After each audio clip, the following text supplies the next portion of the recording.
Leader.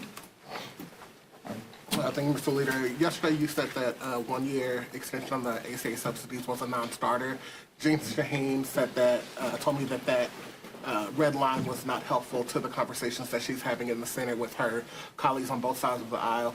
Leader Schumer said this morning that he didn't want to negotiate in public and declined to go as far as you did yesterday. Are you still consistent with red line being no to a 1-year extension, or kind of where are you at today on that? Yes, if anything is presented to us, of course, the caucus will consider it in good faith.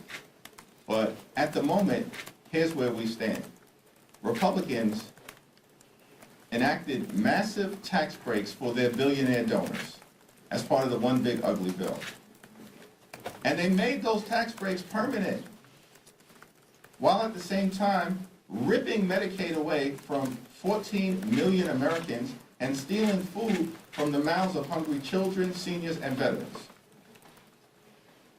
And then, are we to take the position at this moment in time, in the midst of a Republican healthcare crisis, that we can't provide stability and certainty to working class Americans who rely on the Affordable Care Act tax credits?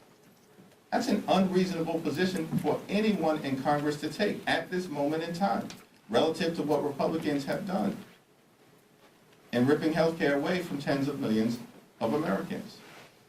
Our position that has been articulated in a bill that was introduced by Senator Patty Murray and Congresswoman Rosa DeLauro is a permanent extension of the Affordable Care Act tax credits, to match the permanent extension that Republicans on their own saw fit to do for the wealthy, the well-off, and the well-connected as part of the Republican continuing effort to subsidize the lifestyles of the rich and shameless.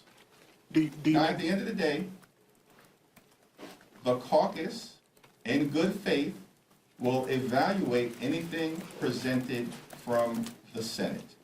But, in our view, as it relates to the Affordable Care Act tax credits and any other effort to address the Republican health care crisis, it has to be meaningful. It has to be meaningful in terms of making a difference in the lives of the American people. Do you maintain that there's no daylight between you and Senate Democrats? Yes. Leader.